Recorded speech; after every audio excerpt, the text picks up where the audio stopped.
since 1947, we have received and analyzed between 1 and 2,000 reports that have come to us from all kinds of sources.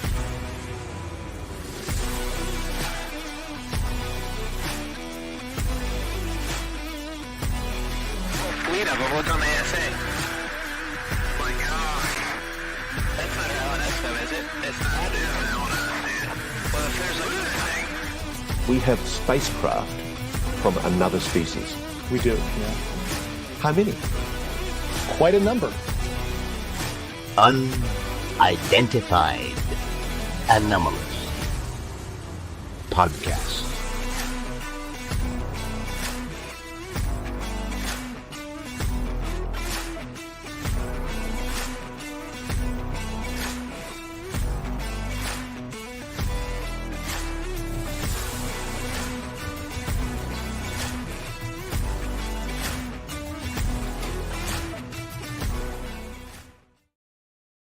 Hello, everybody, and welcome to episode 9 of the Unidentified Anomalous podcast. I'm Digby Furno, and joining me, as always, is my wonderful co-host, Tom Cortex Zero. Tom, how are you today?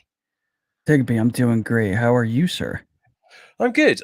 I'm just kind of getting used to the fact that I'm now doing the show an hour later than I used to, so it's it's a late start for me here in Spain. It's 10:30 at night. You have the advantage on me this evening. Oh man, don't I always though? Isn't that like it's just more so. It's more so now. It's more so now. I've got to get used to it. So, obviously, since we do a show in front of a live audience, just so you guys know, like since we're still in the very early stages of the podcast's life, you know, there's always a chance that we may experiment with different time slots.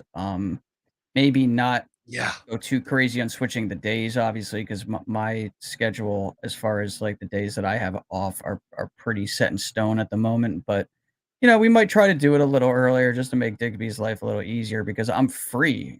You know, as soon as I wake up every Wednesday. So, if you guys have any thoughts on that, as far as what time you like watching the show, or if there's a better time that you think would be better. For the audience at large, you know, feel free to chime in. We're always happy to hear the feedback. Yeah, absolutely. I mean, 10:30 at night is a bit late for me to be starting, especially when I am a father and I have 2 kids running around me all day. So yeah, a little bit earlier would be good. But at the same time, we do want to make sure we're not losing that live audience as well, because one of the key things and one of the reasons why Tom and I do the show live is because we love having it live, because we love that interaction. So we don't want to be in a situation where we're gonna lose that interaction with you guys. So yeah, Hey, we might do it an hour or two earlier. it's got a really, really cool question in the chat right off the bat from someone named Leviathan. Cool name, by the way.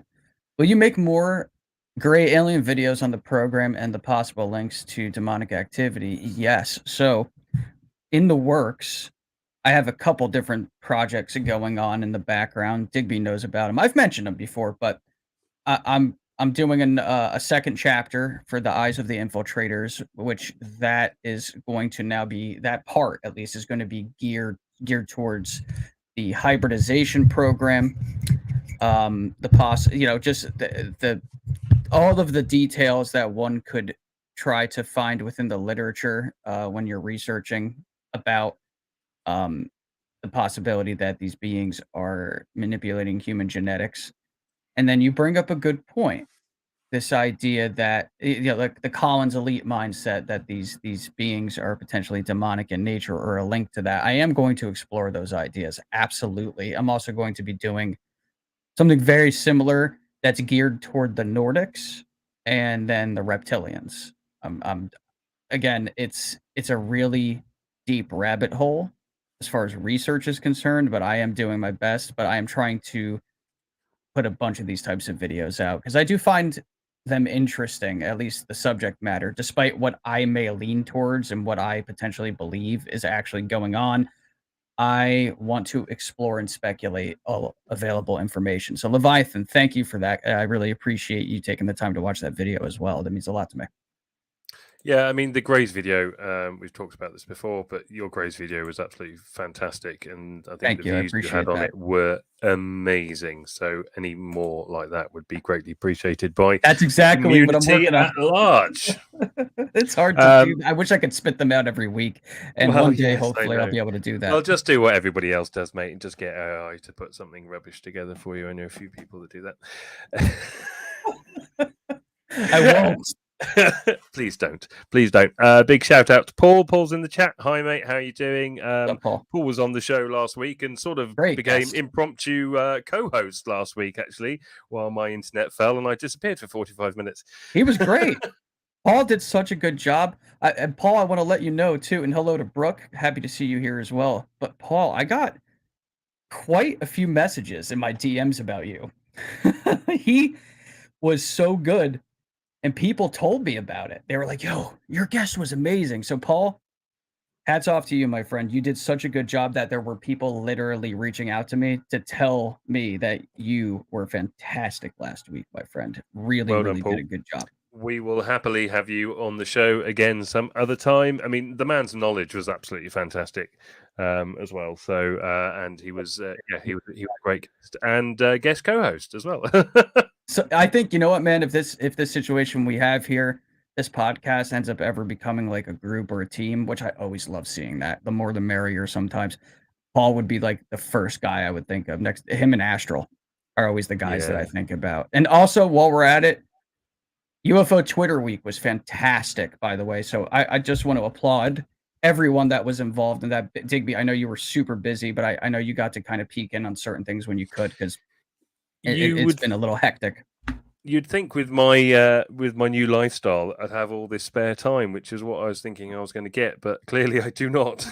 I've never known. I can tell you this: I've never known time to go so quickly as it does for me now. It feels like yesterday that we did the show, and there's always something filling my time up here, which is great, and quality time with the family and with the kids and everything like that. So it's absolutely brilliant. But my God damn, does it make time fly?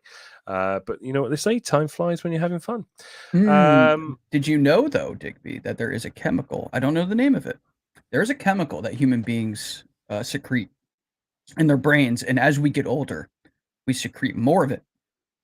And they say that as a result of that, our perception of time as we get older speeds up. That's why I did know that. It feels that way. I did know that, indeed. And if only Roy was here, he could explain it even better for us. Oh boy, could he? And Christian has a cool question that. too that I want to touch on real quick.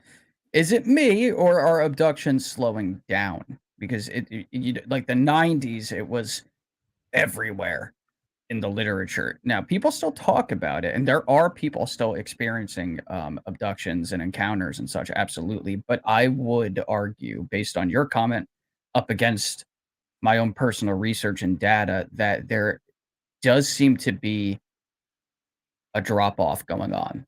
And what's a little frightening about it, though, is that the abductees will tell you why. And the reason is that some of these abductees have spoken about the next phase of the program beginning. Like, this phase is ending, whatever this massive hybridization program, but what, like, on a much more broad scale, aside from the hybridization itself, like the reasoning behind it, they're entering like the next stage of whatever it is that they're doing, and that's the reason why you're seeing that in the data. So I can honestly say that I have seen that, but it seems like there is an actual reasoning for it that is a result of whatever they are doing. Yeah, I don't really know what to say about it, really. But you're right. I mean, I think that abduction cases used to be what we heard about an awful lot, and yeah, I don't think that we do hear about them too much anymore. I think maybe the focus has shifted. I don't know. I think the problem with abduction stories as well is the fact that you can't verify them, or they're difficult to verify, and you really have to take somebody's character and judge as to whether you actually believe them or not. And I think everybody's now really, especially in the last year, is really looking for that physical evidence. They're focused on whistleblowers and video footage and something that is absolutely tangible. And talking about an abduction is a very, very personal thing to do. And maybe there are just people out there that aren't prepared to do that. Whereas, it's easier to go, oh, I saw this UFO and I took some footage and I put it up, and it's easier to focus on whistleblowers coming forwards and that narrative. So, yeah, who knows? Hard to say, very hard to say, but we're obviously moving towards some kind of paradigm shift that is on the precipice. Which, interestingly enough, one of our news segments here today is going to kind of touch on that a little bit. Yeah. Statements from a certain individual. So I don't know about you, Digby, but why don't we shoot right into our first segment? What do you say? Yeah, let's go for it. Beyond the mundane. I think that we can all be honest and say that in the world of UFOs or UAPs, whatever you want to call them, it's been a bit slow recently. Post David Grush, the information that's coming out has slowed down somewhat, but not this week. Finally, we have a good news week. We have an awful lot to talk about this evening. That we do. So obviously we're coming off the heels of UFO Twitter week, which brought about some revelations. I was in several spaces. I hosted and co-hosted several spaces during UFO Twitter week. So shout out to Astral for having me. As always, it's a pleasure and an honor. And one of those spaces that I was at least present for, I wasn't co-hosting or hosting, but I was actually sitting in on and did get to speak with Sean Cahill. This one was hosted by Hollywood. And during this X space, Sean revealed to Holly his insights and anticipations concerning pivotal upcoming UAP legislation. He expressed a guarded hope for its passage, but voiced concern over potential added amendments, often referred to as pork, that could be tacked on. Cahill has been in close conversations with those intimately involved in drafting the bill and has sensed a shift in their urgency and approach. That's something to pay attention to. He emphasized the necessity of confronting and discussing the unresolved cases that often slip under the radar, as they hold the key data points for understanding larger issues at play. Cahill also touched on the shifting political winds in Washington, D.C., indicating that former adversaries may now be showing signs of support. This change, he suggested, points to an impending UAP disclosure of some kind, the reasons for which are not yet clear to him. He hinted at a need for the public to be prepared for forthcoming developments, suggesting that the implications of such disclosures could be significant. So I can immediately, right off the bat, because I was there for this, tell you that a couple of the takeaways that were the most striking to me.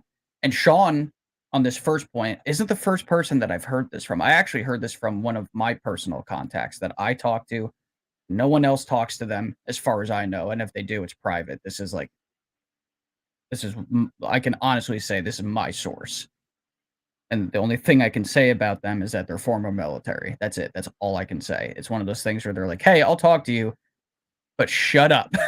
You got it. You can't be going around giving my name, blah, blah, blah. So it's like, okay, and I want to hear what you have to say. But because of that, I can at least talk about some of the things that they mention. And one of the things that they've been telling me over the last 3.5 weeks, essentially, is that there appears to be a bit of a sea change going on. And what I mean by that is that there's obviously groups of people in Washington, and it's not all Washington, right? So there's military, there's government, there's a lot of different players involved from different corners of this entire situation. But we'll go with two main groups. There's the group that wants disclosure and there's the group that doesn't. It's very simple. We'll break it down like that. What he was telling me is that for some reason, we've now reached a point where there's a lot of people that were against disclosure that have now re-examined the issue and very recently have decided to kind of turn over a new leaf and say, you know what? Yeah, you're right. It's time. We can't keep doing this. We can't keep fighting against it. It's inevitable.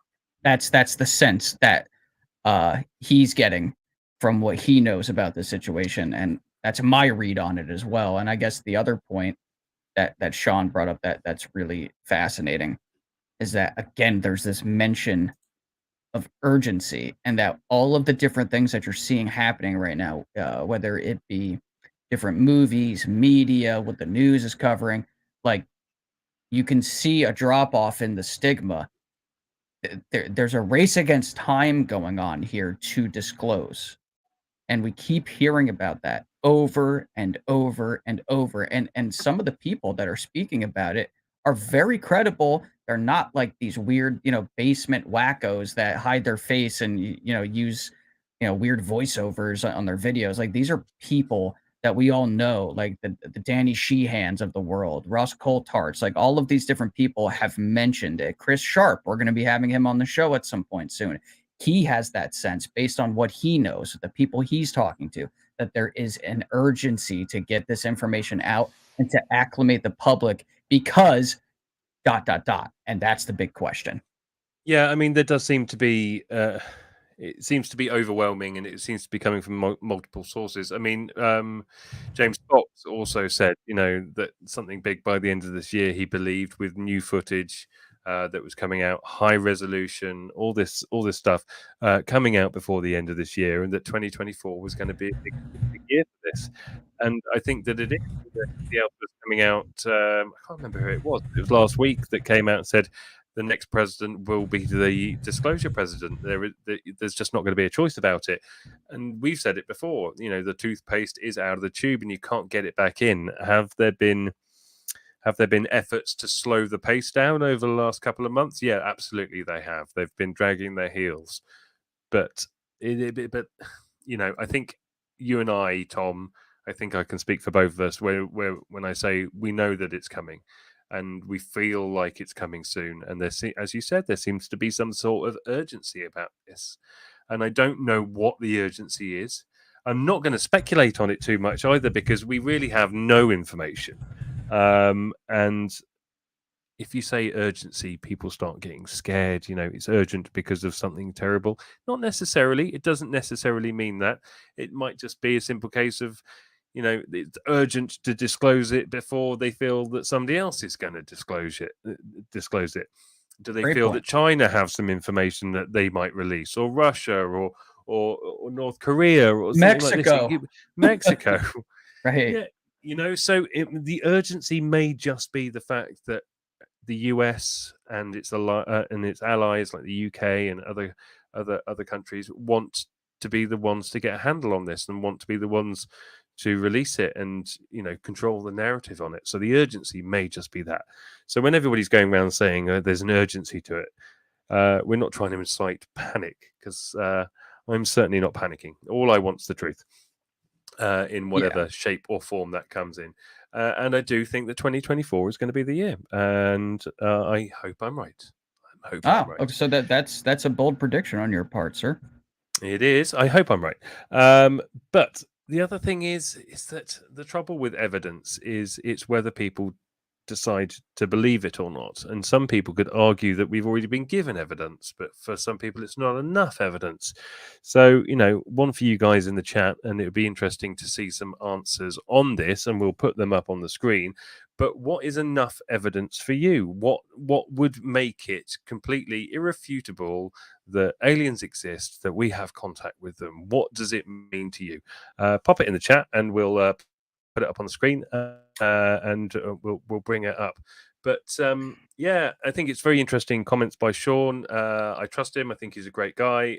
He obviously does have first-hand information that obviously he can't speak to, which is fine, and we get that. We respect it, but interesting nonetheless. Yeah, I actually was able to ask Sean a question. There were a lot of hands up, a lot of people talking, just like when I was hosting the space with Astral and Bryce Zabel. I spoke to Bryce at the very beginning, got my questions in, and then I barely spoke the rest of the time because I really wanted to hear what he had to say. And a lot of times during these spaces, I talk a lot, and it was nice to actually be able to listen for once, really, because I want to hear it myself too. I Yeah, asked sure. Sean if he, how did I word it? So I believe I said something along the lines of, how much do you believe the disclosure movement is being driven by humans in compared to the phenomenon itself? Like, do you believe at all that whatever the phenomenon is, it is also in some way driving disclosure itself?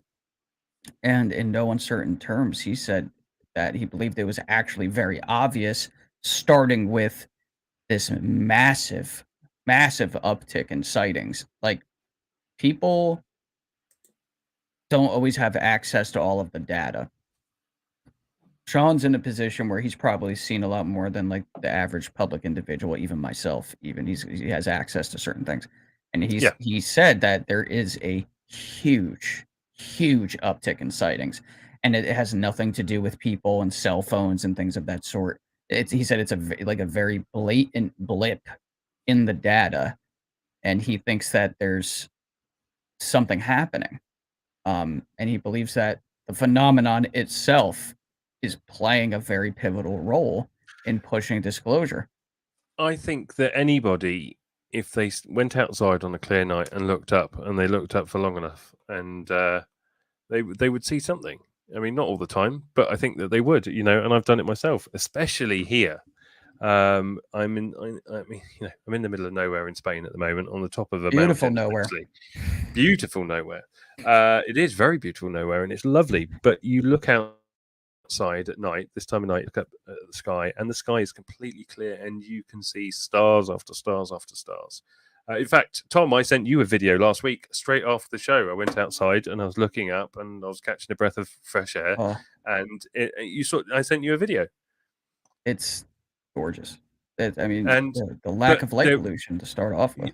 Exactly, but there was this light. And first of all, I just thought it was a bright star.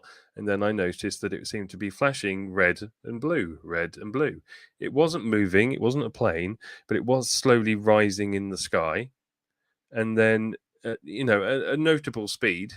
And then I zoomed in, and it was, on the zoomed in image, it's like this orb that's there in the sky, and it's just moving up. It could be a number of things. It could be, absolutely. I'm not saying that it was definitely a UFO, but you look up, you see something. It wasn't a satellite. I know that because I got the app out and checked it, and there wasn't supposed to be anything there, and there wasn't any planes in the area, so I don't know what it was. But a lot of people are seeing similar things to this, orbs and lights, or doing CE5 and seeing lights in the sky and then asking the object to move, like Paul did, who was on the show last week, and then the object moves. I've had experiences very similar to it myself. In fact, I had one when I was out when we first started our travels, and I was in Portugal.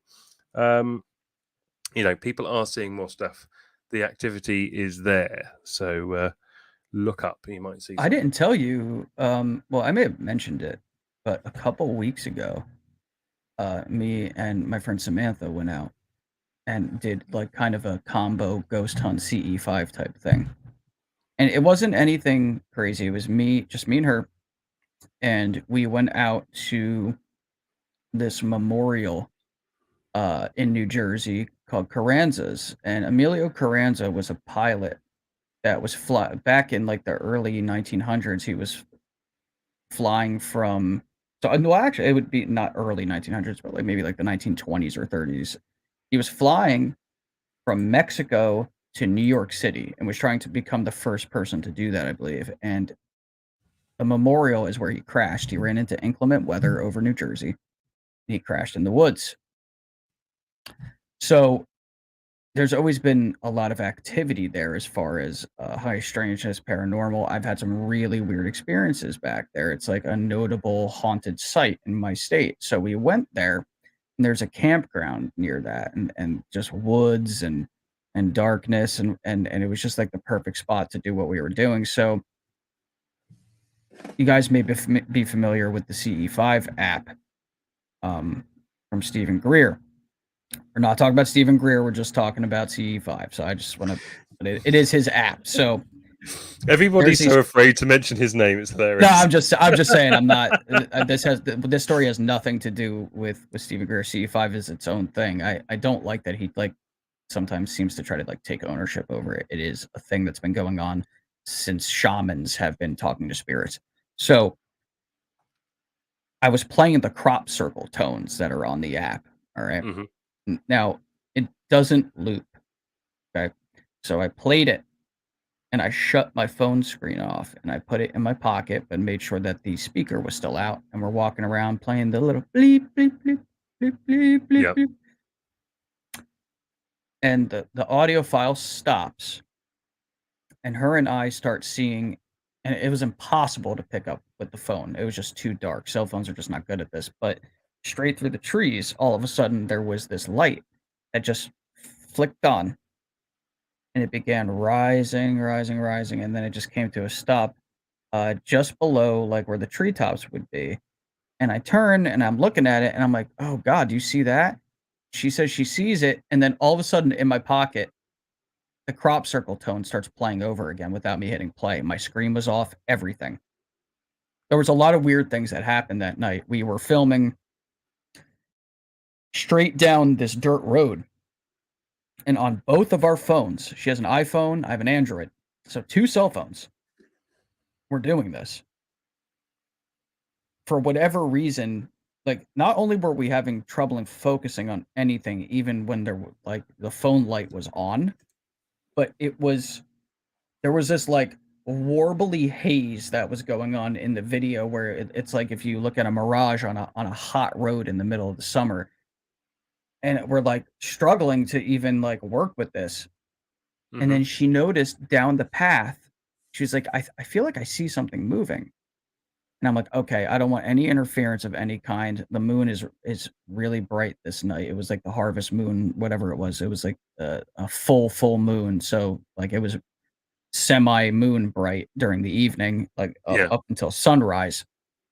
And down the path, we saw the only way I could describe it is it looked like a rod made out of silicone or something. It was bendable, and it we watched it go up the tree, and it was just and then it would go across the road. It was just doing all this weird stuff, and it was just this weird form, and then it just vanished. And there was just a lot of weird stuff that happened that night. We have some footage. Again, it's just that you can tell that there's interference going on. It was weird. It was really, the only word I can even use is just weird. I'd never, some of the things that I saw that night were very unique. And it was nice that I at least had another person with me. So that it was, I'm am I seeing things? We both saw this, and the light that was in the trees would come and go. And we knew it wasn't a person, because if it was someone holding something, it wouldn't be up as high as it was. It was over 12 feet in the air, and it wasn't a drone either, because it wasn't making any noise whatsoever. Yeah, I mean, that was the first time I actually went out to try to do a CE5 with another person like that, and immediately we had things happening that we didn't have really good prosaic explanations for. Right. Should we move on to our next part of the news? So yeah, let's do that. I think most people on who are on Twitter or X will have seen the video from James Fox that came out this week, which was really intriguing. Let's play it now, and we can go over it straight afterwards. Hello, everybody. Sitting in my favorite spot. I hike up to this point pretty much daily. Think about my work and edits that I'm working on, how I'm putting the film together. But I'm writing this post because I've been holding something in for the last 6 months, dealing with career-related issues, the likes of which I've never experienced in my entire life. So challenging, it feels like someone's trying to extinguish my career. It's pretty terrifying. I'll probably be going public with it later this week. For legal reasons, I can't discuss it right now, but I wanted to give you all a heads up and thank you for all your support. It means the world to me. Yeah. So, what do we make of this? I mean, there's a few things going around Twitter at the moment about what this could possibly be about. A couple of people are saying it's about the video footage that Logan Paul got illegally and pirated, and is trying to get out on the Netflix series. I don't believe it's that. There's something doesn't going on sound here like with. that. No, it doesn't sound like that. James Fox later posted on that on that thread that if he was doing what is being done to him, he would potentially go to jail for it. So we're not talking about a pirated video here.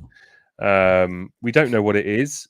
I don't like seeing James Fox like this because he's probably one of the last credible people, literally, that represent this subject, that haven't got a question mark over them or haven't said something stupid in the past or whatever. You know, there's few of them out there.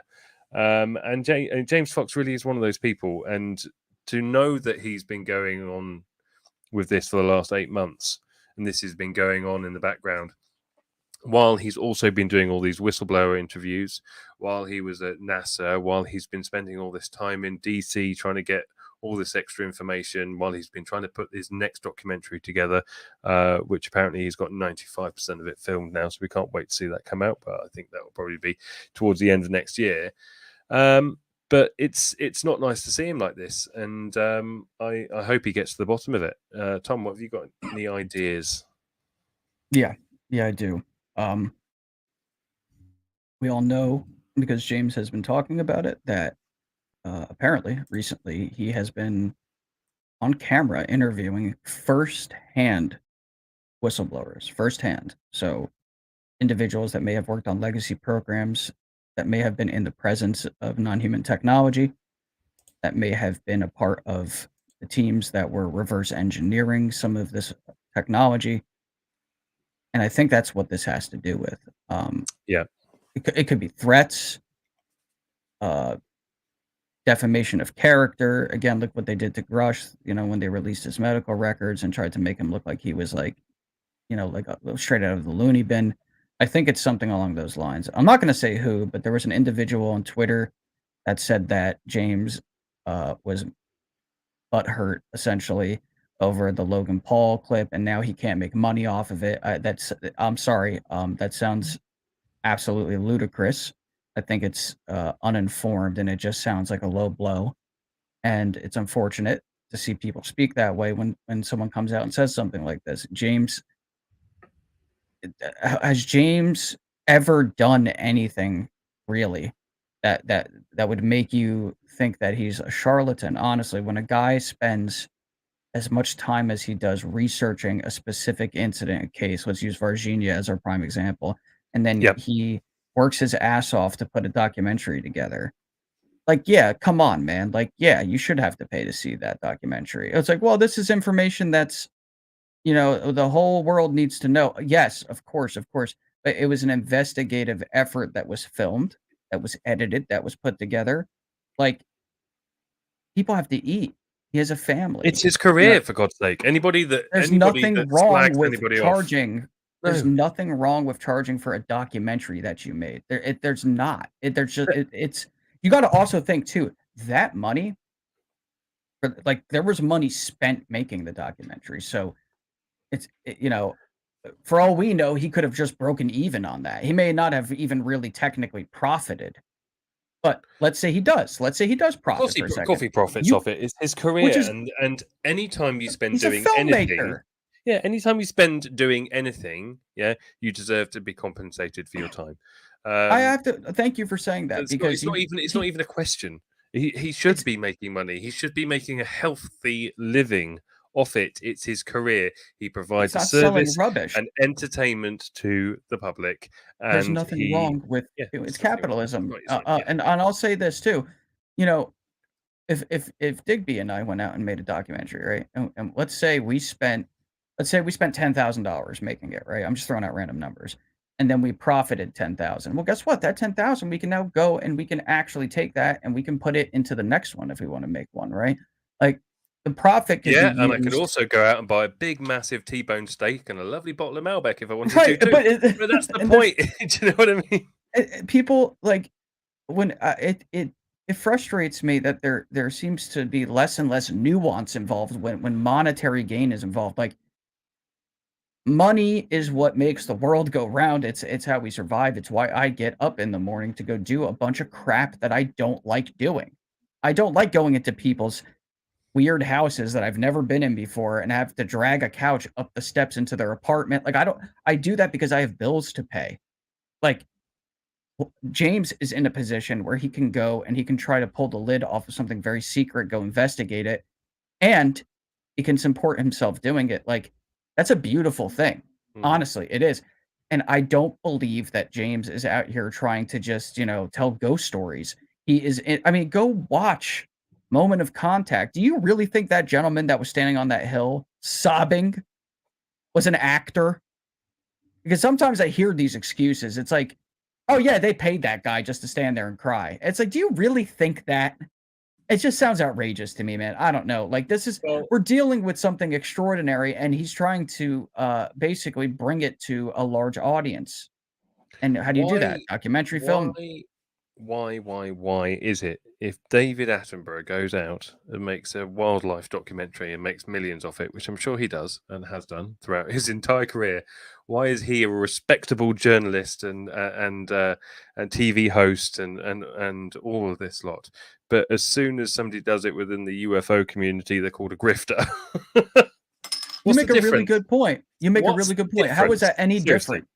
What if I went with a camera crew and told a story about poachers in Africa or something? Oh, well, it's really for a good cause. So blah blah. Well, yeah, this is for a good cause too. This is a great cause. The biggest secret in the history of our species being unveiled. That's a pretty good cause, if you ask me. Yep, it is. It's a tricky topic, man. Like, when I made my Grays video, it got a really, it was the most views I've ever gotten on any video, and I'm very proud of that. I didn't make $100 million off that.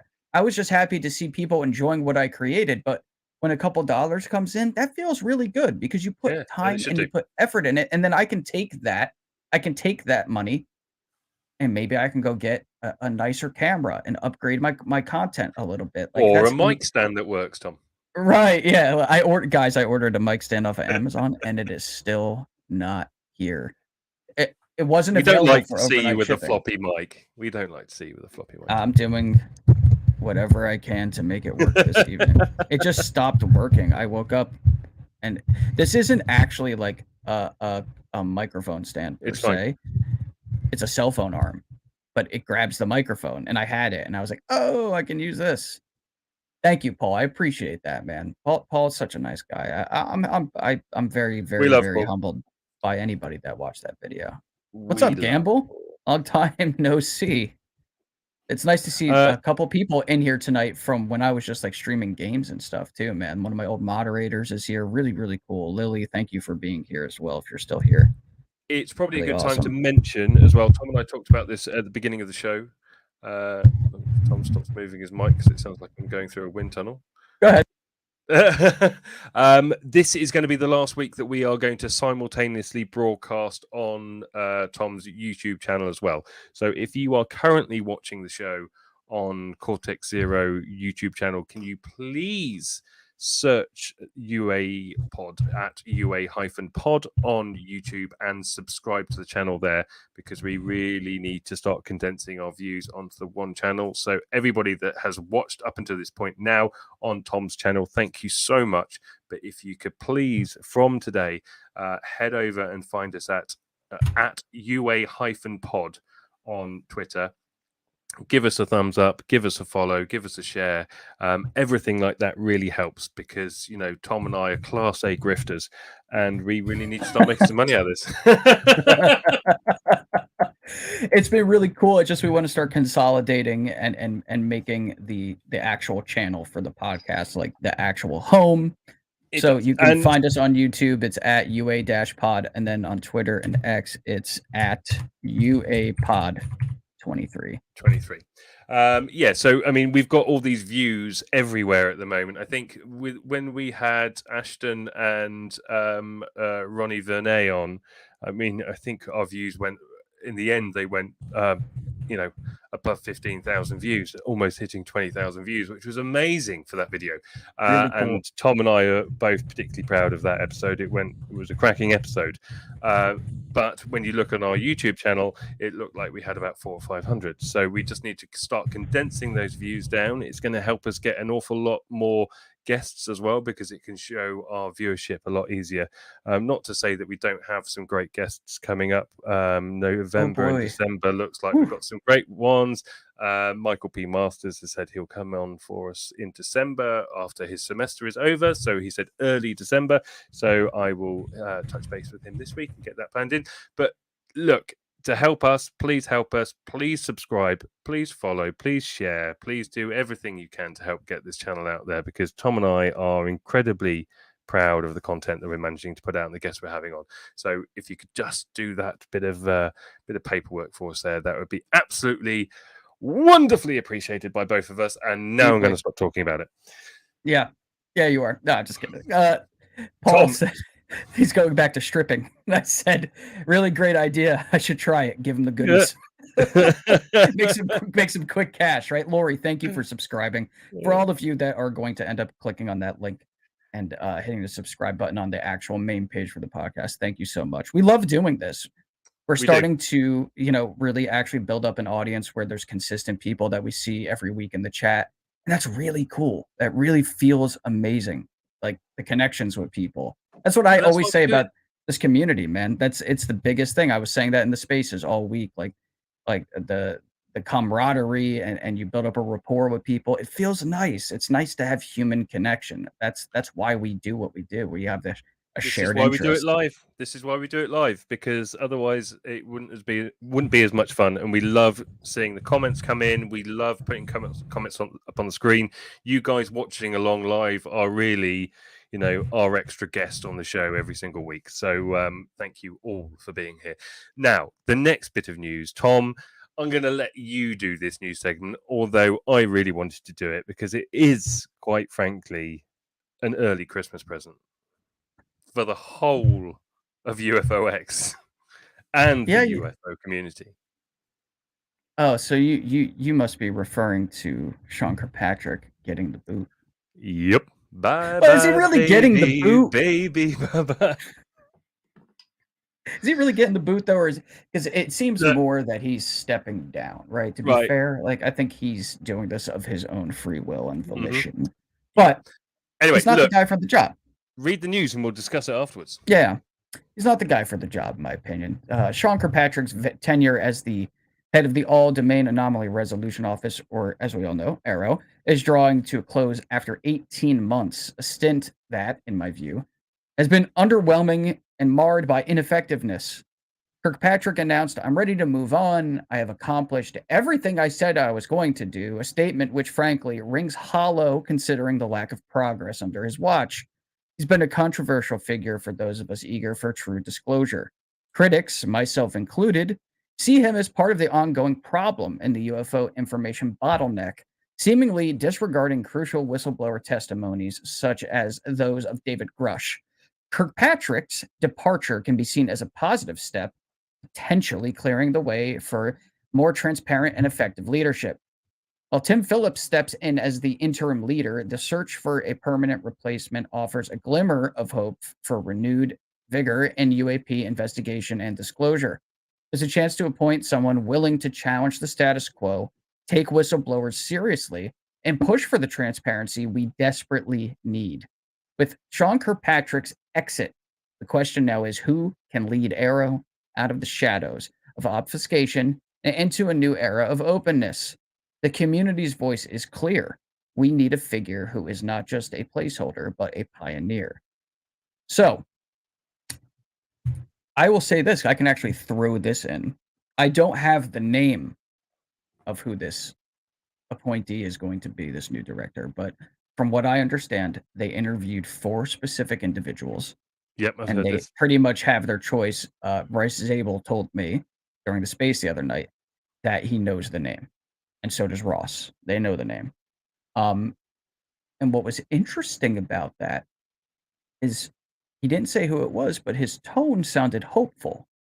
So I I could be very wrong, but I have the impression that whoever it is, that at least Bryce and Ross may not have issue with it, whoever the choice is. Like, there might So actually be some hope and the possibility that this new individual may really be a decent upgrade.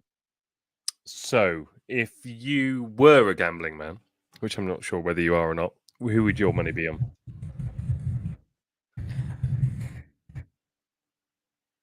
Mellon. Hmm? Christopher Mellon. Yeah, me too. That's exactly what I was going to say. So I'm glad you said the same thing. Sorry for all those of you that are watching that it looks like I'm having a mad fit. I'm not. There's a fly that keeps landing on my head and it's really pissing me off. I'll tell you what, man, I would be amped if it was Chris. Chris, we've only spoken through comments a couple times on Twitter.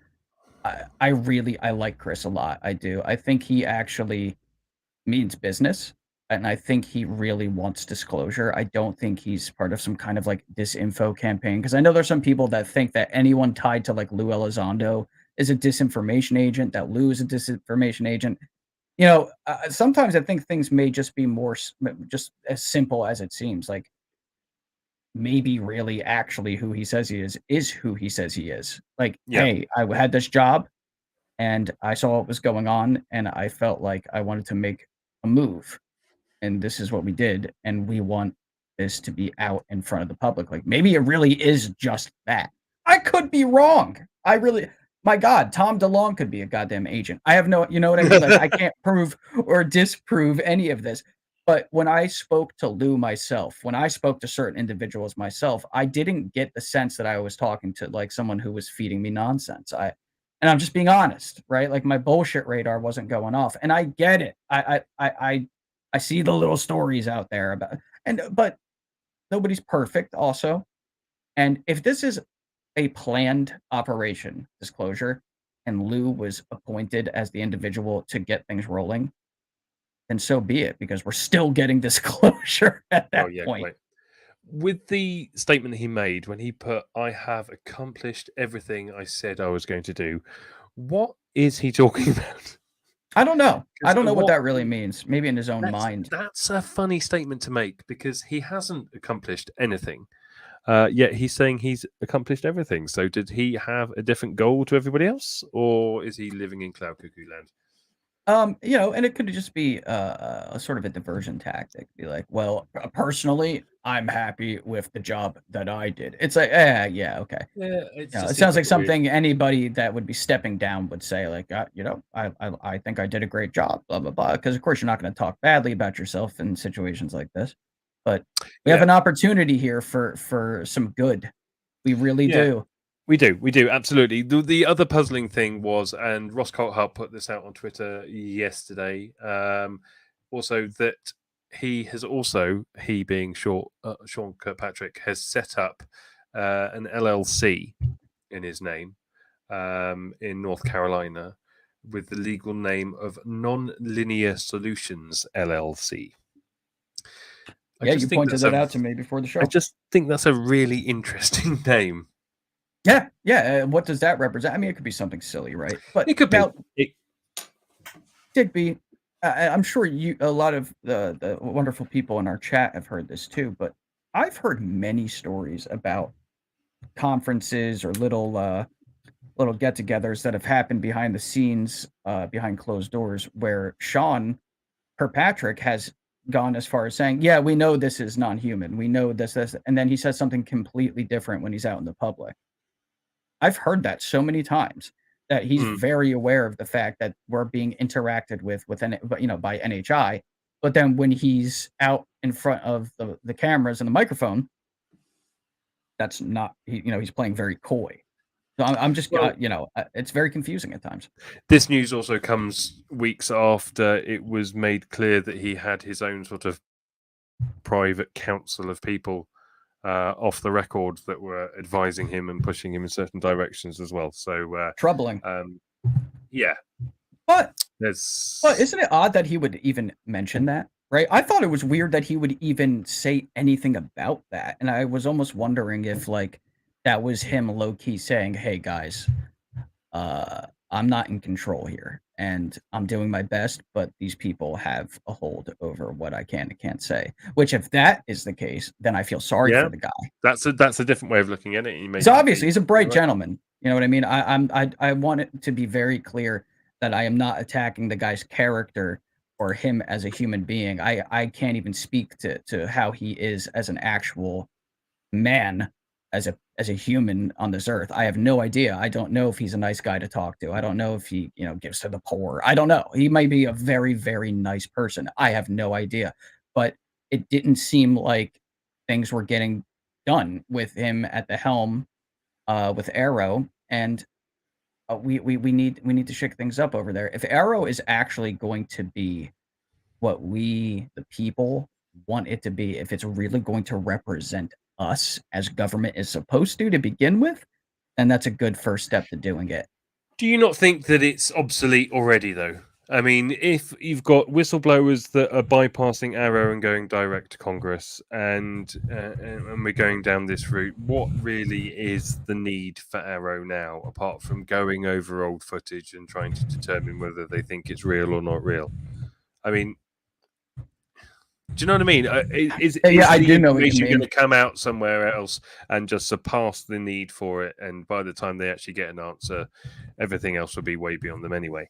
It just seems like AARO just seems like a tick box exercise to me. And if they had somebody in charge that was really forward thinking and really wanted to move it on, maybe it would be something completely different. Absolutely. And if Christopher Mellon gets it and does what he wants to do with it, then I think that maybe it could be a benefit to everybody. But it depends how quickly. I mean, let's not forget, at the beginning of this show, we were talking about everybody talking about 2024 and all this big news coming out and this rush for disclosure. We may find that we're busy here arguing about who's going to be the head of AARO, and all the while, all the information is going to bloody come out anyway. And if it does come out, I don't think it's coming from AARO, because I don't pay that much attention to AARO right now. I'll be honest with you. I'm paying attention to any sort of news that comes out about David Grush, and anything that comes out about firsthand or even secondhand whistleblowers from legacy programs. I think that is the biggest thing happening,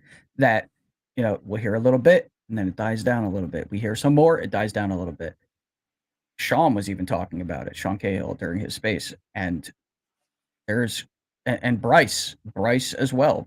Bryce said there is a number of these individuals that are waiting in the shadows here, that have spoken to certain people and have gone on camera. There are right now recordings of individuals that were allegedly a part of crash retrieval and reverse engineering programs. And it was not technology from Earth. It was non-human. And they have gone on the record on camera. Like, they've completely gone around AARO. They didn't even deal with AARO. And some of these individuals have spoken with Congress as well. Yeah. The problem is, remember that before we heard of David Grush, this was all going on in the background for like over a year, so how long is it going to be before we hear from the next round of whistleblowers? Are we going to have to wait as long as we did with David Grush, or is it going to be a faster process? This fly is really doing my head in. It's like that episode of Breaking Bad with the fly in the lab. That's funny. Yeah, quite. Yes, quite. So I think there's going to be a push before the end of the year. And also, Brooke just mentioned, he said that Jeremy's latest show, they're hinting that someone is going to come forward from a third-party corporation, not military, possibly not under NSA as well. That's interesting to mention. Yeah, I didn't see the latest episode, so I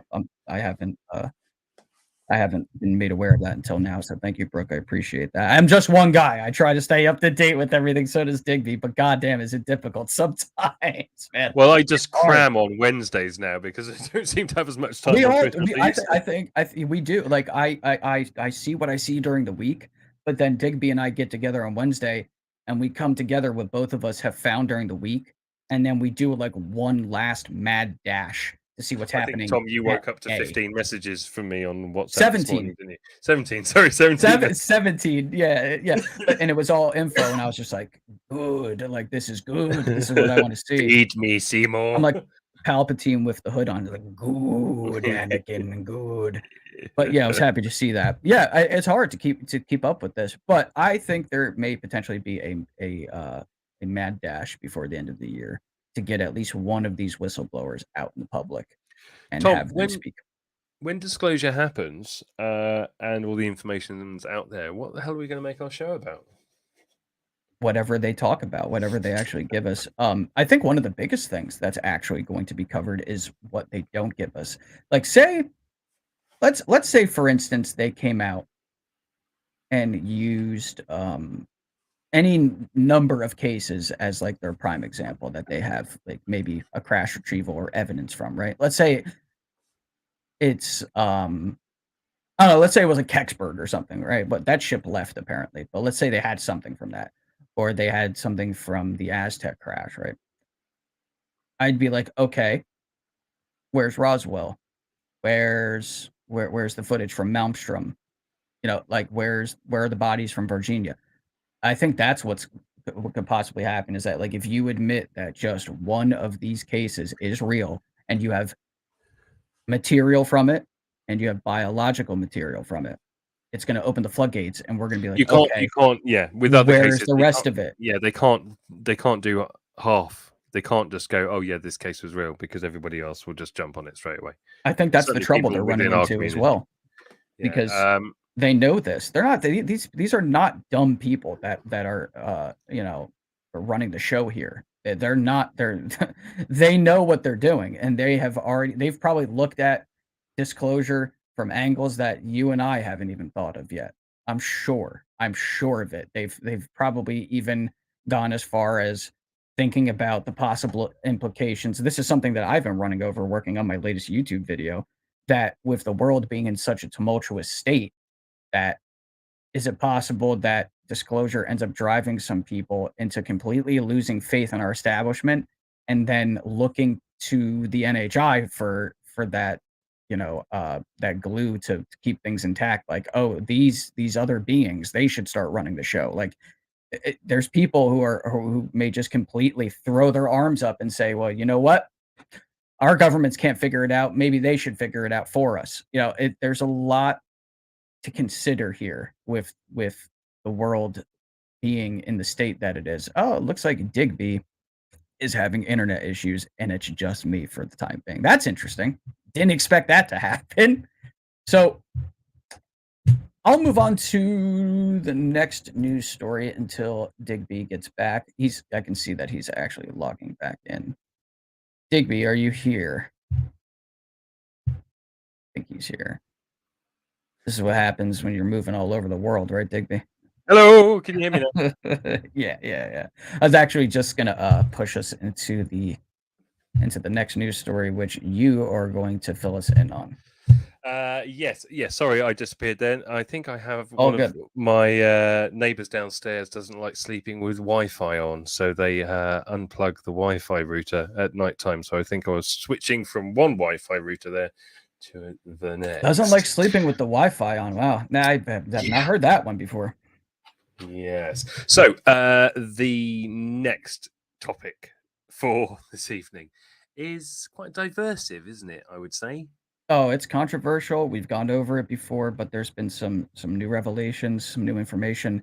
So, although let's preface this before we even go into it, you and I, we haven't gone to see any of this and examined it ourselves. We're not scientists. We're just reporting the information, and that's all we can do. We have not come to any actual conclusions on this particular matter.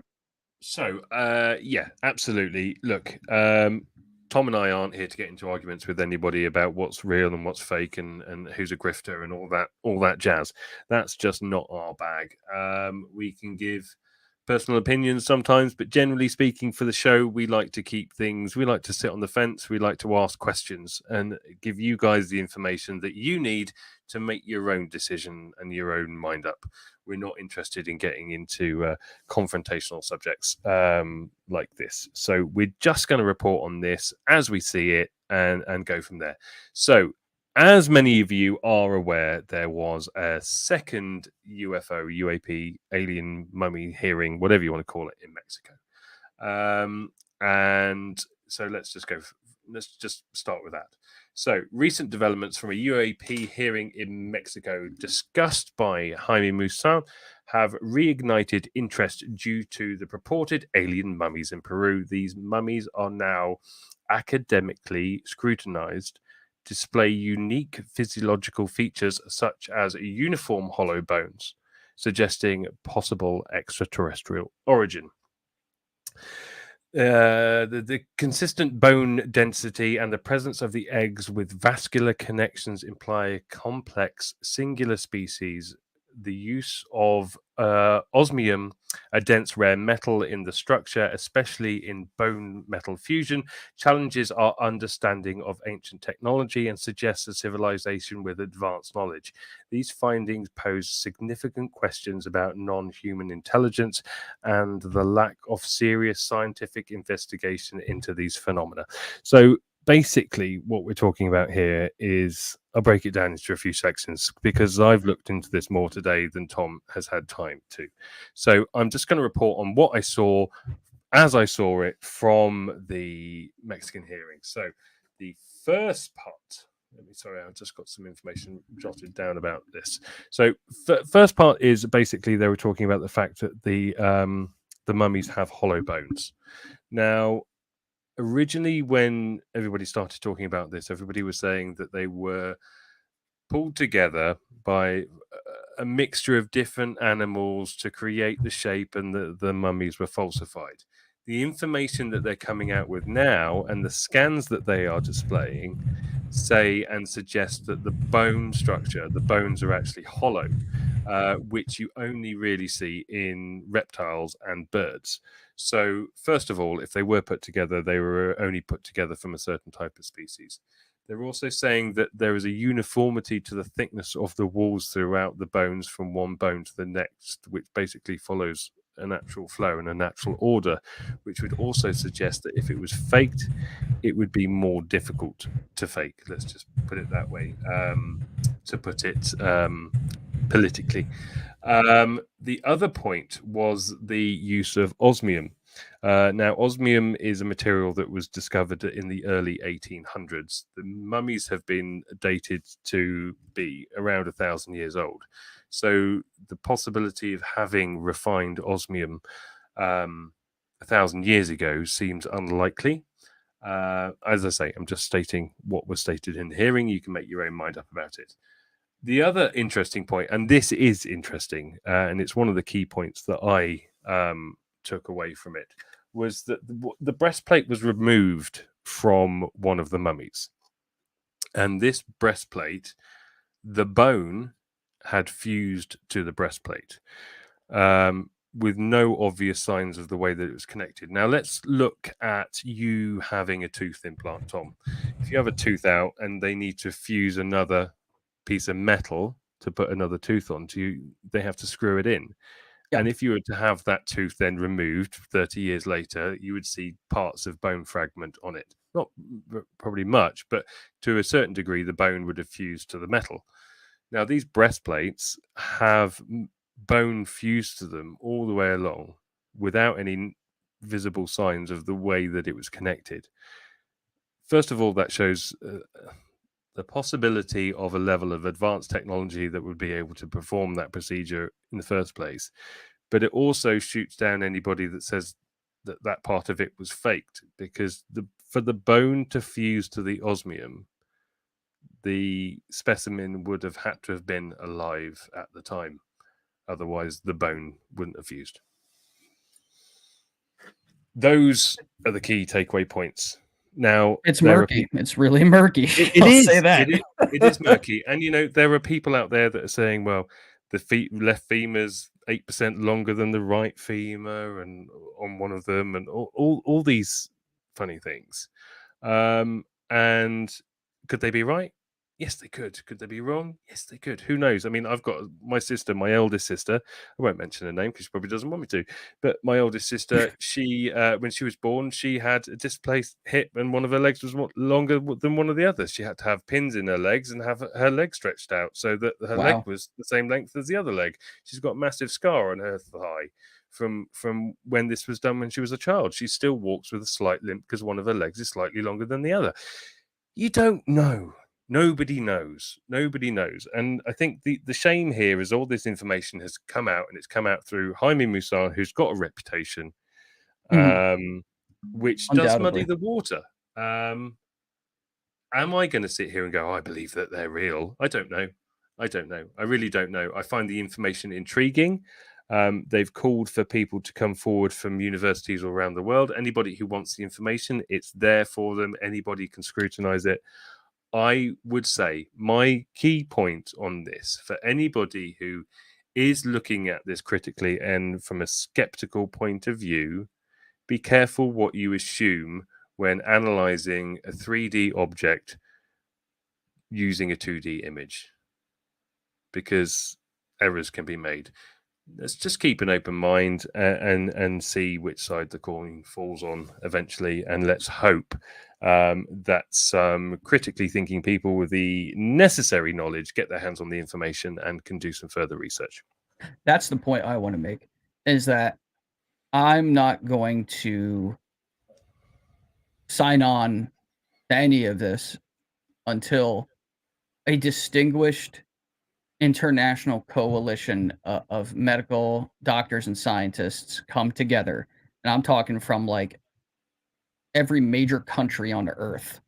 Like, we need a team to come and look at this, where it's like, we need the top representatives in the field. Yeah. Across the globe to come look at this, because if this is actually real, those are the people that should be looking at it. Now, also, there's been some confusion. Like, there's multiple mummies too. It's not just those. Yeah, 3 little different ones specimens they brought forward yesterday. It's not just these little ones that they showed that have now been memed a million times. There's other mummies as well that we've seen the images of them floating around here and there. But again, I cannot be personally convinced in the validity of these mummies until an extraordinary team comes in and looks at it. I mean, I'm not saying that all of the people that did sign on, these 11 doctors and scientists and such, like, I understand they come from apparently one of the most distinguished and respected universities in Peru. That's great. Okay. But now I need that to be checked by the same type of university with a different team from the United States. And then you should have Great Britain come in. You know, I can't be convinced until that happens, you know, and until otherwise, I have to be very reserved as well, because Jaime is still connected to it. But again, it's also possible that it is real, and Jaime jumped on the bandwagon to, you know, as a means that's more to likely the his case of career, or, you know what I mean, that type of deal. That's more likely the case of why he got involved. Let's face it, and it wasn't him that brought them forwards originally. It's not his discovery, right? It's not. No, it's not. He does not own He's this. just jumped on the bandwagon, which He's is just exactly jumped the type on, of thing that somebody like him would do. So, you know, all I will say is, at this moment in time, I am keeping an open mind about this. I am willing to listen to more information. I haven't made my mind up. I hear all the skeptics out there and what they're saying. I understand what they're saying. There is also things that came out yesterday that I don't understand, and that's the key point. I don't understand. So we need more peer review, and we need to. I think it deserves, if nothing more, it deserves further investigation from an outside source, other than those that have already done their research into it. But I would call into question, you know, if these 11 people that signed on, if this is fake and they have given false information, then their credibility when this comes out, because if it is fake and it's found, it will be found out, their credibility will be shot. They will never work in any field again, because nobody will ever take anything they say seriously again. So I will just say this one point: if it is fake, and these people have falsified their information, what the hell is their motivation? Because that's one thing I don't understand. And that's as far as I'll say. Right. And and I guess I'll end on this and piggyback off your point. If those 11 individuals were, I guess, part of some sort of deception operation here, they should probably go to jail. You know, I mean, you're literally attempting to swindle the entire planet into believing one of the most extraordinary, possibly the most extraordinary archaeological discovery in history. If it really is like a non-human intelligence, and it's actually, maybe it's not even from Earth. Like, this is exactly why Lori just said it. Digby and I just said it. There has to be major peer review here. Like, that's all we can, like, all we can do is report to you guys what they're saying, and then, you know, we wait for more information at that point. I know my friend Zio here is pretty convinced that it's a hoax. I know some people that are really convinced that it's real, but none of us right here are qualified to go and examine it either. Like, we're not scientists, we're not doctors, we're not archaeologists. That's why we need the most legitimate experts available to come and tell us what is going on with this. And until that happens, it's just a story that I see that has a blank. This does go back to what I was saying earlier, though, doesn't it? I mean, as a community, when is enough evidence enough? What will we see that will make people change their mind without questioning it, without saying, "Oh, that person's a grifter," or "There's an ulterior motive"? When do we get? What information do we get that we believe enough to go, well, there we go, we have it? Because there will always be people out there, no matter what they see, that will not believe it. Absolutely right. I want to throw this up real quick. Christian was asking about what we think about MH370, and obviously we interviewed Ashton here. In the midst of that interview, since we haven't really like touched on this since he's been on, he brought a really detailed case. But it's another situation where I'm like, I don't know. I don't know. It's really hard. And this also, this really brings up a good general point to make. This is where all of disclosure is very tricky. Evidence, everyone has like a different system of how they weigh evidence in their own minds. Even if disclosure, capital D, happens, there are still people that are gonna come out and say, "Oh, that spacecraft that they revealed to us, it's fake," or "Oh, that alien body that was just rolled out by the CIA because they finally decided to tell us, it's fake." Like, there's always going to be someone that's not convinced. It's, and just like you had asked the chat earlier, you know, what type of evidence would actually convince you? And I think the one type of evidence that would convince all of us is if it was something outside of our own power. Like, ships came here, astronomers saw them coming in, and they landed here. Like, and they demonstrate their technical abilities and prowess, and we're seeing something in front of our eyes that's like, you know, indistinguishable from magic. It would be hard to doubt it at that point. But then somebody could be like, "Oh, well, it's a hologram," or, you know what I mean? Like, it's when's it going to be enough? Zio's just put in the chat, Digby, with all due respect, your definition of evidence in this case is not entirely sound. Let me make this incredibly clear. I haven't actually presented any evidence at all during this entire conversation. I've been talking about information and that has been provided to us from the UAP hearing in Mexico yesterday. I am not presenting anything as evidence. If anything, I am calling for peer review and for the information that was provided yesterday to be thoroughly researched more. So I'd just like to correct you there. Anyway, moving on. All in good conversation. That's, like I said, Zio's my dear friend. He doesn't mean anything by it, really, but he's always down. He's always down for intellectual debate. Good. Anyway, moving on. What do we have next? I think that's all of our news segment done for today. Well, I have that last little tiny thing. You added on to the end. Yeah, so I'm sure many of you know who Steve Bassett is. Yep. Steve Bassett and I have spoken a few times. I've interviewed him. We've spoken in DMs on Twitter. Very, very nice guy. And then I also interviewed Daniel Harari, who some of you may not be as familiar with, but what they're coming together to do here is actually really cool. And I kind of wanted to give this a bit of a shout out at the end of the show here, because I kind of spotted it when we were getting ourselves ready to go live. And Daniel is an author, and he's also an experiencer. He's like I said, been on my previous show, my older show that I was a part of. And they have put something together that's kind of interesting. And it says, this was a press release that they put out.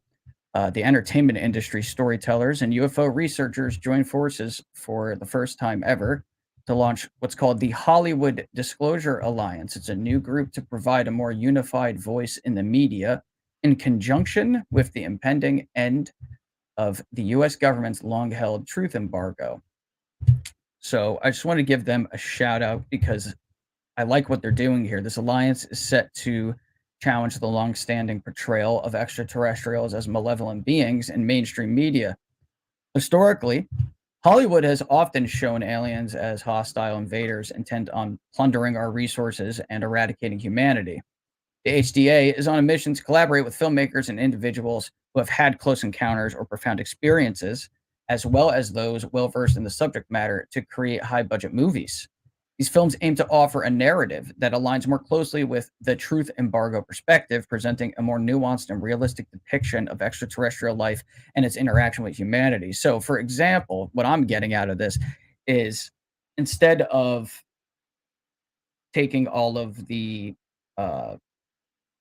usual tropes that you'll see in Hollywood surrounding a film with aliens in it, oh, they're invading, we're at war, that type of thing. They would rather make and create stories, films, maybe documentaries, Netflix series, etc., that are really actually based on cases, people's real experiences. So it'd be like if we got like a major motion picture about like Lonnie Zamora, or if we had one about the Aztec crash, or Fire in the Sky with Travis Walton, but it's like true to what he actually experienced, and not turned into this Hollywood nightmare movie. So I like that. There, and again, it's also, I believe, an effort to put it in the minds of the public, and that this is something that is really happening to people and has happened. But at the same time, it may not necessarily be what you thought it was because you saw all these movies. Like, if someone isn't a UFO researcher and they get their ideas about non-human life from Hollywood, it may not be quite sound. They may, have a very dystopic and negative perspective on what those interactions may be like if they were to come here, or if they're already coming here. They may be just thinking back to these horrifying, made for TV stories where people were being abducted and, they had needles shoved in their eyes, all types of horrible things. So this is, I guess, is really to kind of show a spotlight on what people really have experienced, and because it is across the board. Some people had good experiences, some people had a negative interpretation of their experiences, but it brings together a lot of really informed individuals. Like, obviously, Dan and Steve are two really good examples of that. I also see Daniel Sheehan is mentioned in here in the press release.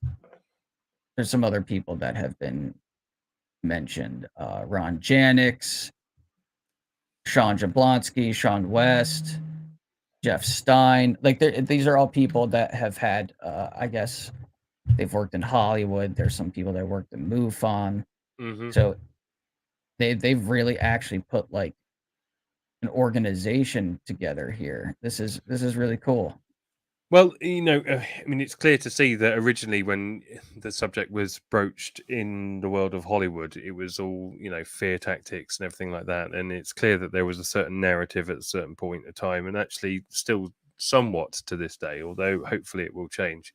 But, I think that Hollywood and TV and everything like that has always been used to stir the pot, create a narrative, and push things in a certain direction that certain people want. So if there's a move to change that, and an independent movement to do that, to create movies that are probably a little bit more based on fact, whatever the fact may be, then I see that as only a positive step, and I wish them all the best, because I think it'd be a great move. They had a whole event here too. They had like a launch event. Richard Dolan was present, Nick Pope.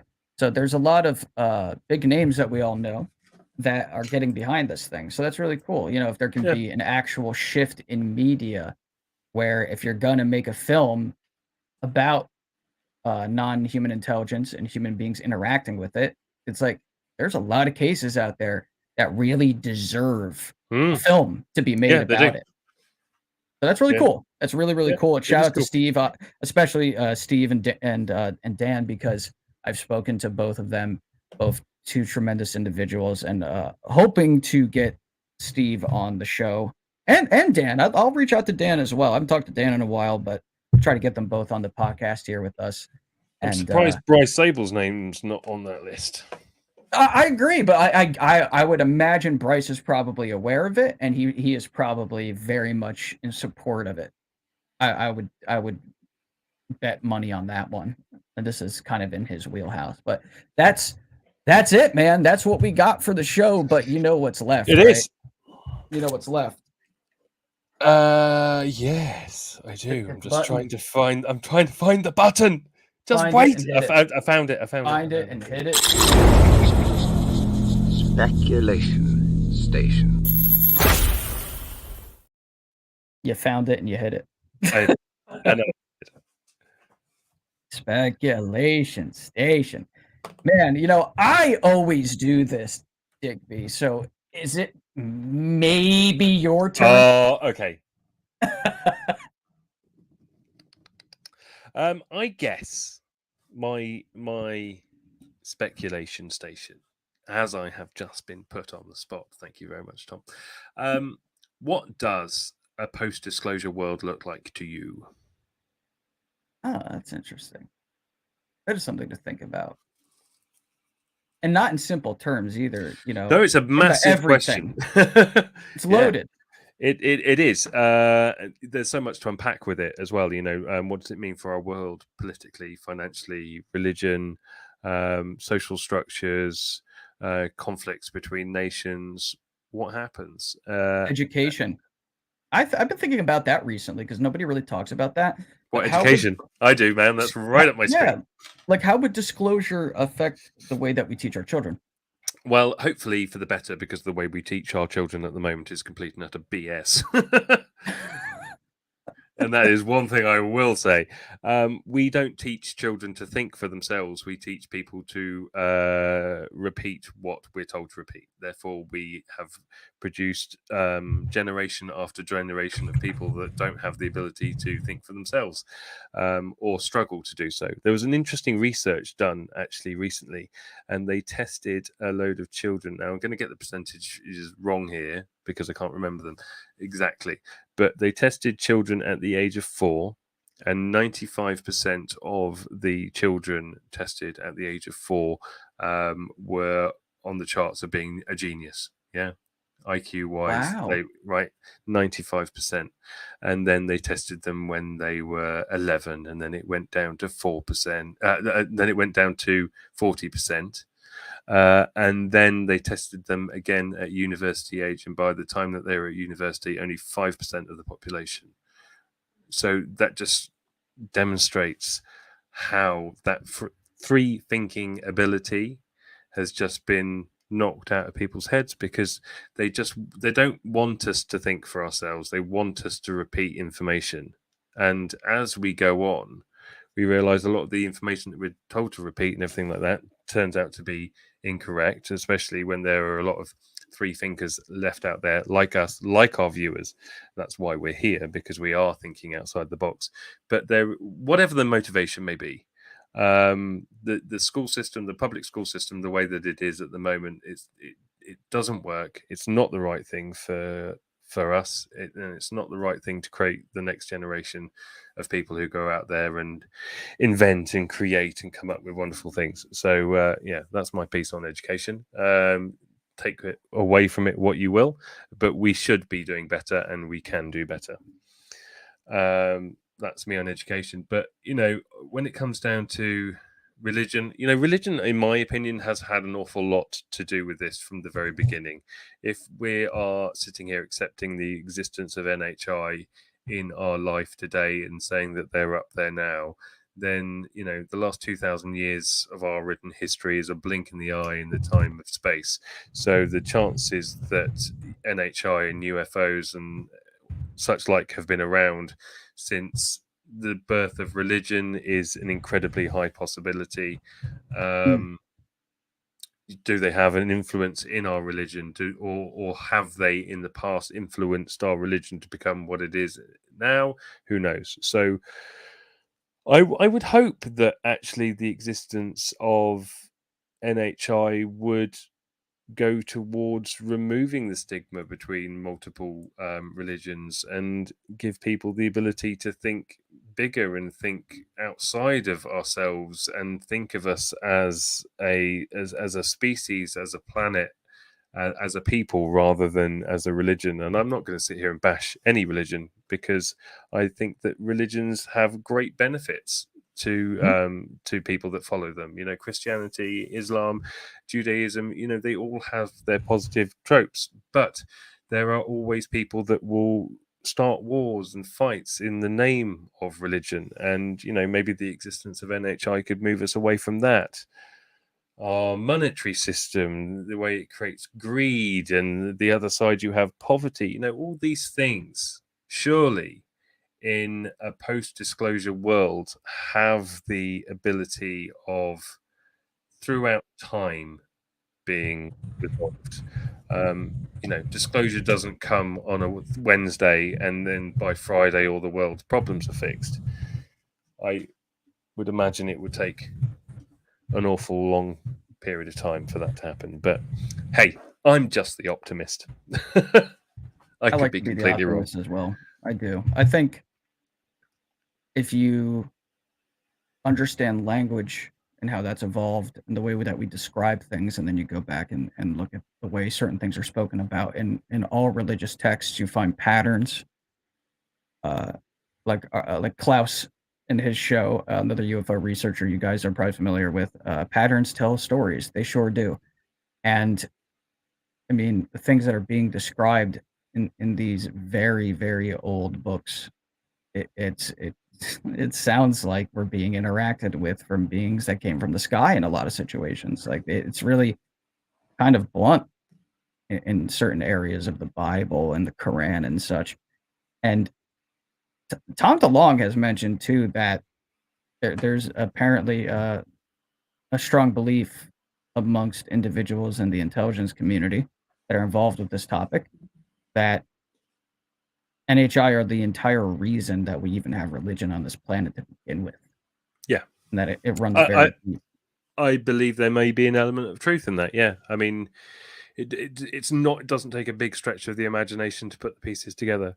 And yeah, to be fair, it'd be really interesting actually at some point to get somebody on the show that has some insights into this and far more knowledge about the history of religion than either you or I have, because would be a conversation that I'd love to have. I think Tom DeLonge would. I know it'd be tough. I would love to get him on the show, because say what you want about him, but like his interviews, like the information that he talks about is very interesting. Like, he really does know a lot about this subject. And I think the problem sometimes is that people think of him, they're like, oh, guy from Blink 182, and you think back to his music videos and such. It's like he really knows his stuff when it comes to this. He does. Like, if you just listen to him talk, I would actually urge people to go and read Secret Machines, because I think I understand what To the Stars is actually supposed to be. It's supposed to be like a media company that creates all different forms of media, whether it's visual, audio, etc. And it's really meant to like acclimate the public for disclosure. Like, that's what it seems like to me, at least. And he really is well versed on the subject. That's someone we might be able to get on the show. Mm-hmm. I think that would be a really, really cool perspective to get. Good shout there, Paul. Thank you very much. Definitely. But great speculation station question, Digby. You nailed it. Paul put the first very try. question I asked Digby on a phone call last week. He did ask me that, to be fair, but when I came up with it, I completely forgot it, so I'm still claiming But it's it as my good. own. Thank you very much, Paul. It worked. It totally worked. I'm really excited because when the show ends, I'm going to tell you guys what I'm having for dinner. It's kind of like a cool little thing that any Dinner, man, it's go midnight. out and whip up. Yeah, for you it's midnight. It's 6 o'clock for me right now. So I'm taking. You can go to the grocery store and you can get like those frozen breakfast bowls. They have a sausage, egg, and cheese and gravy breakfast bowl. You heat that up. That sounds disgusting. No, they're really not that bad, honestly. Like, they're pretty good. And you go and you get, I get this bread from this company, Lysio's, and it's like a long roll, and it's a sesame roll. You open that up, and you specifically go out and you get the Irish butter that they have at grocery stores. You just put some of that in there. You heat up the breakfast bowl. You throw all of that onto the roll, and you put it in your toaster oven on like 375 for like 10-15 minutes and let everything get nice and warm and toasted, and you pull that sucker out and you eat it. I'm telling you, dude, like, it's pretty good. It's actually pretty delicious. And shout out to Pig Beach, the mustard style barbecue sauce. I hate mustard, but they make a mustard barbecue sauce that might be the greatest damn barbecue sauce I've ever tasted in my life, dude. They have a restaurant up in New York City. Last time we were up there seeing my brother, because he lives in Queens, we went to Pig Beach, and as soon as my tongue came in contact with this sauce, I was like, oh my God, what is this? Like, it's so good. So I take a little bit of that, throw it over some eggs or something, because it's got like a little tiny kick to it, dude. Oh my God, nuclear explosion on the taste buds. Nice. So we good. are not sponsored by Pig Beach, but if No, they would like to maybe sponsor one us, day. They can. They're fantastic. Shout out to Pig Beach and NYC, man. They are killer barbecue for being up in the city like that, man. I'm telling you, Nice. Pig Beach is the jam. Nice. Well, look, it's been wonderful. This isn't a particularly long show for us tonight, but as I said, it's an hour later for me, so I think we're going to call it there. Keep a watch out on Twitter, because Tom and I might choose to bring the show forward an hour or two, just because for me to do a decent length show, it's a bit hardcore finishing at 1 a.m. when I have to get up at 7 o'clock in the morning with children. So we might be doing that, but we'd love to hear your thoughts on it. So do send us a message. Our main thing is that we do want to keep our live viewers, because it's really what makes the show tick for both me and Tom doing the show. So we'd love to hear anybody's points of view on that. But unless Tom has got anything else to add, have you, Tom? I guess I'll just say, again, thank you to everybody that participated in UFO Twitter Week. It went really, really well. Big thanks again to Astral for including me in so much of the week. It was tremendous. And I'm really grateful that we have all these viewers here in the chat with us. And again, make sure you guys go and subscribe to the actual channel. If you're watching here on Cortex Zero, yes, please. Put the link in the chat. youtube.com/@UA-pod. -pod. And if you enjoyed the show, and you have like-minded friends, tell them about it. We would love to talk to them, see what they think about what we're discussing on a weekly basis in the chat. And if you're interested, if you're an experiencer and would like to appear on the show, get in contact with us through Twitter, or you can also reach us through even the comment section here on YouTube. Just leave your email, or there's ways to get a hold of us. Yeah, and our obviously. email address is also attached to our YouTube channel Right. as well. So you can find that on the YouTube Email channel as well. which I do monitor. And you've got our Twiddle. You've got our Twiddle handles underneath our names right there. So if you want to get in contact with both me or Tom, or just look us up on X, Twitter, whatever you want to call it, and give us a follow, and we will see you there. Otherwise, if not, we've got Tom. Have we got this guest confirmed for next week? 99%. Okay, so we've got a special guest coming on next week. More information will be out once Tom gets the other 1% of his confirmation. So that's to look forward to for next week. And it might be an hour earlier, just because I think you can see that the bags under my eyes tired. are growing as the show is going on. And apart from anything else, I just want to be on my best form when I'm doing the show. So coming on the show an hour down the line on the back foot isn't great for me. So I just want to make sure that it works well for both me and Tom, and more importantly for you guys at home, that you are getting the best show possible and not a co-host who is half asleep. I'm not, but I'm getting there. You're probably so excited to go to bed, right? I am. I'm going to lie in bed and I'm going to watch the morning show on my iPhone and fall asleep to Jennifer Aniston. So there you go. I'll leave you with that image. There you go. That's right. When I go to bed tonight, I will probably be face down in my pillow and reaching over, shut my alarm off that I forgot to shut off. I was wondering what you were going to say there, and I'm glad you kept it clean. Well, thanks for being here again with me, Digby. And you too, 9. man. And everybody in the chat. Time. It's so lovely to see so many repeating names in the chat. So thank you, everyone. So shout out to all of you. We love you dearly. Have a wonderful week. Let's hope there's even more news next week. And we've got this special guest coming on. So we look forward to seeing you all next week. Have a wonderful day, evening, or whatever is left of your 24 hours. And we will see you next week. Take care, guys.